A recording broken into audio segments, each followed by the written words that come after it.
सूरत 106 कुरैश का रिवायती और साइंसी यानी इल्मी तर्जमा पेश खिदमत है। अमूमी तर्जमा कुरैश के मानूस करने के सबब, यानी इनको जाड़े और गर्मी के सफ़र से मानूस करने के सबब।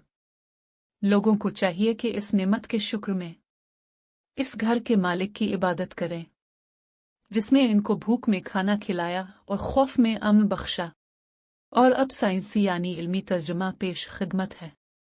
لإيلاف قريش तमाम अतराफ व जवानिब से इकट्ठा किए गए बाहम मुतहारिब लोगों की आपस में इंसियत, तंजीम साजी और इतिहाद की खातिर إيلافهم رحلة الشتاء والصيف नीज उन्हें सर्द व गर्म मौसमों की आमद व रफ्त के दौरान मोहब्बत, दोस्ती और हम आहंगी के बंधनों में बांधे रखने के लिए فليعبدوا رب هذا البيت ये निहायत ज़रूरी है कि वो तुम्हारे कायम करदा इस नज़रियाती इदारे मरकज़ के मुरब्बी व मालिक की इताअत व फरमाबरदारी इख्तियार करें الذي طعمهم من जूع وآمنهم من خوف और उन पर वाज़े कर दिया जाए कि ये वही हस्ती है जो उन्हें भूख और एहतियाज में सामान परवरिश व नशोनुमा और हालत खौफ व अंदेशे में अमन फराहम करती रही है।